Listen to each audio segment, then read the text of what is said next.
Jadi seorang minimalis itu orang yang benar-benar tahu apa yang penting bagi dirinya. Dan yang penting itu yang dipertahankan. Yang tidak penting, tidak eman-eman dilepaskan. Hari ini banyak buku-buku yang membahas minimalisme dan diterjemah dalam bahasa Indonesia. Yang terkenal sekali ya tradisi minimalis itu hari ini biasanya diasosiasikan dengan gaya hidup yang banyak diambil orang-orang Jepang. Tapi nanti kita lihat ya filosofinya. Jadi mungkin saya tidak banyak bahas teknis detailnya bagaimana menata ruang tamu, ruang tidur dan lain sebagainya. Tapi kita bahas sisi-sisi filosofisnya. Bagaimana sih filosofi minimalisme itu? Kenapa kok kita perlu mempertimbangkan gaya hidup minimalis ini? Kenapa kok tidak hedon saja atau heroisme saja? Kenapa kok harus minimalis? Baik, bismillah. Ini kita awali dari definisi ya. Kalau definisi ini saya ambil dari 2 buku. Yang pertama Joshua Becker, yang kedua Fumio Sasaki. Yang pertama dari buku Becoming Minimalist, dia mendefinisikan minimalis adalah tentang mendapatkan apa yang membuat kita bahagia dan menghilangkan segala yang memalingkan kita dari hal tersebut.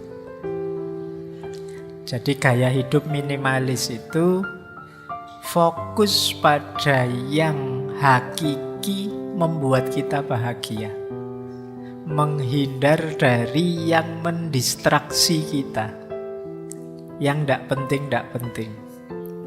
Baik itu pikiran, baik itu barang, apapun itu yang sekiranya tidak terlalu relate dengan hakikat hidup kita yang kita anggap membahagiakan, ya kita singkirkan. Nah, nanti hakikatnya itu.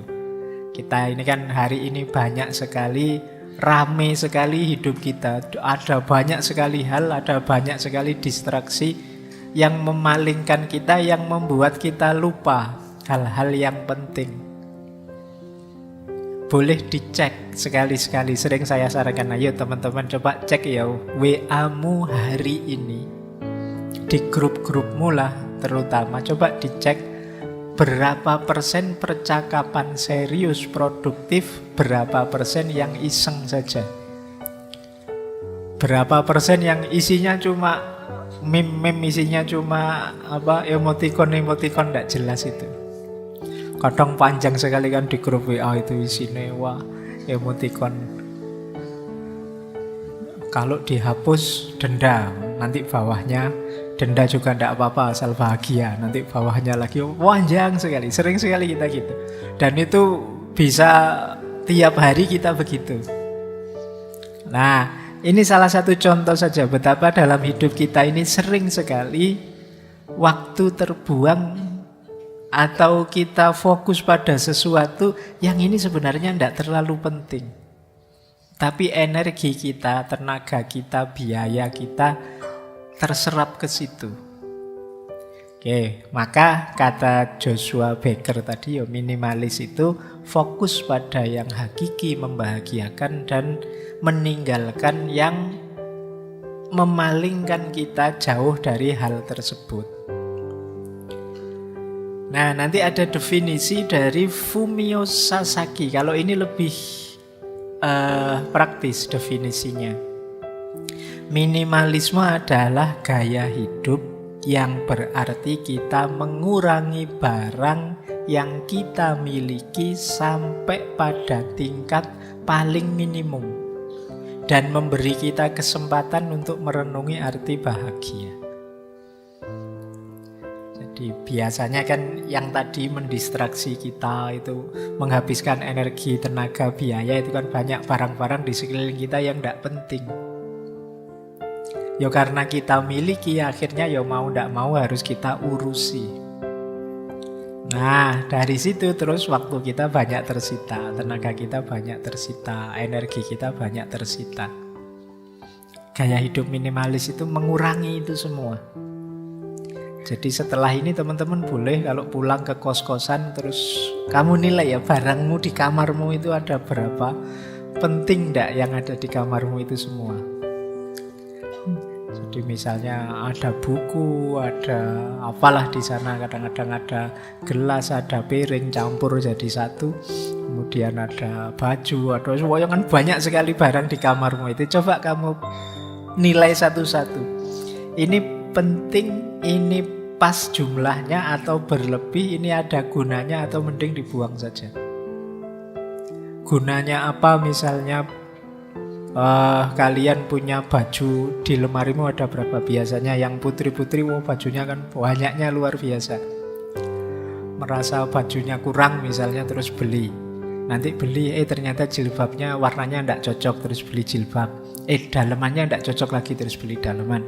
Terus dan nambah terus. Apalagi kalau ada flash sale itu ya.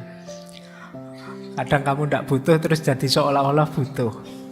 Akhirnya numpuk semua di kamarmu. Karena memiliki akhirnya kan habis energi untuk momong barang-barang yang kamu miliki.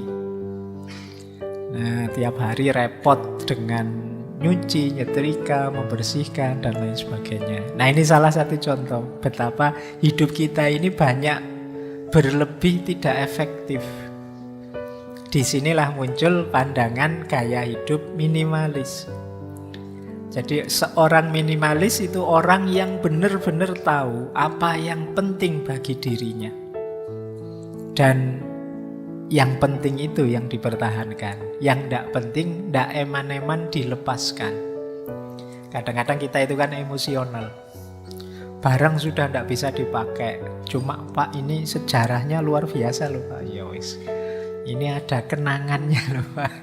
Ya akhirnya ya numpuk semua. Ya apa sih? Wong memang itu semula milik kita. Mana ada barang yang tidak ada kenangannya?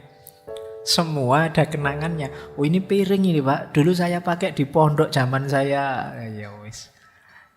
Jadi emosi kita sering main di situ. Akhirnya ya banyak barang tidak berguna. Wongnya kamu tidak pakai. Nah, seorang minimalis itu ngerti. Ini penting, saya pertahankan. Oh kalau itu tidak penting, saya buang. Sederhananya itu.